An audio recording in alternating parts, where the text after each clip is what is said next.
Hey nerds, what's up? So almost daily I get asked if I have a Goodreads or where it is. And I have to always come clean to the book community in that I don't have a Goodreads. Well, that's a little bit of a lie. I technically have an account that I started years ago, but I have never ever used it. So today I'm going to talk briefly about why I don't have a Goodreads and probably why I never will have a Goodreads, so I can just put the whole thing out there and to rest, so hopefully I won't get asked as much. I signed up for Goodreads back in 2012. I spent about 30 minutes on the site and immediately was so overwhelmed that I literally just never went back. There were three main reasons for that. One, it felt like I had missed out on something, like there was already such a community there, I didn't know how to break into it. Two, I felt like it would take so long and be so impossible to update my entire reading history beforehand, and it felt like it wouldn't be representative of my whole reading history, which sounds silly, but it got to me. And then finally, I saw all of this stuff about how many books people have read and all these book reading challenges for how many books every year they should read. And it really just felt like this competition, and I just didn't like that feeling. It felt so overwhelming that I just didn't want to deal with any of it, so I never did.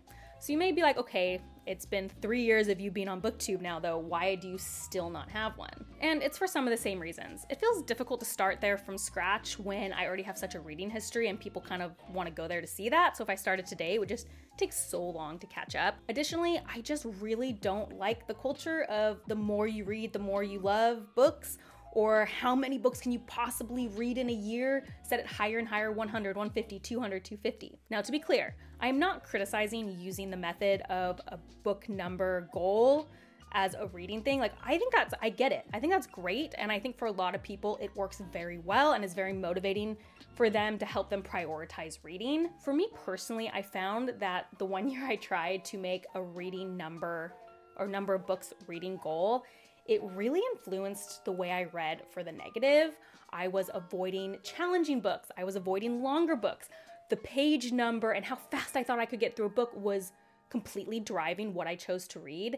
And I just didn't like what that did to me as a reader. And I don't like I don't like the culture. To be clear, not everyone does this. But there is a pocket where the culture is, I can read more books than you. I can read as many as possible. And at some point I'm like, are you reading or just consuming? And that's why you'll never see me post how many books I read in a year. I don't want to stress other people out. I don't want to be stressed out. It doesn't matter how much or how little you read, you can still be a book lover. And I just feel like Goodreads contributes a little bit to that. And finally, additionally, as I've gotten more into the book community, Goodreads just continues to frustrate me even more. First of all, the look of it basically hasn't changed in the 10 years since I first looked at it. I just don't think Amazon cares a ton about this website, and I do not think people who read books run the website. Such simple functionality isn't there. The ability to search through people's books. I just had to pick Leanna's TBR and I wanted to know, does she have this book? I cannot search her to read list. It makes no sense. You can't easily always see what they've rated a book if it's in the past. You can't do half stars. You can't mark a book as a DNF and still rate it. There is no do not finish function. So people usually have to do a 1 star to give it a review, which I totally understand why they want to review it, but it tanks ratings in a way that I don't really like. All of that is such a lack of functionality.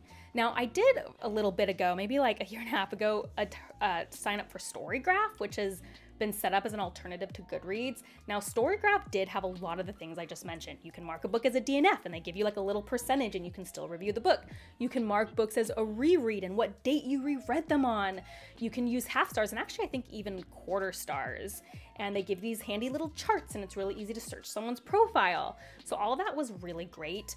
I did fall off using it because I'm just not used to logging my reading in that way. Maybe I can go try to update it if people are really interested in having it there. But so I asked other people hey, why isn't Storygraph taking off? I feel like it has a lot of the things that people like.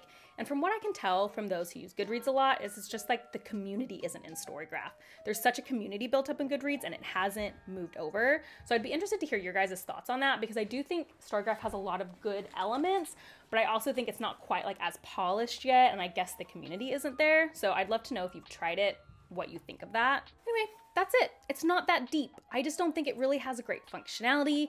And at this point, I feel like it's too late to get on that train. So I'm gonna keep using my really dumb Excel spreadsheet that I've used for a decade, and also my Instagram where you can look through and see what I've read and also by category. Anyway, I'd love to know your thoughts on Goodreads and why you do or do not use it. If you'd like me to try to go update my story graph, I could probably do it in like the next month if you really want to see something like that. And let me know also if you think anything could ever overtake Goodreads that would maybe be a little bit more useful to book readers. If you like these kind of videos, please remember to like and subscribe. And if you want to see what I'm currently reading since I don't have a Goodreads, please check me out on Instagram at bookborn.reviews. I'll see you next time. Bye.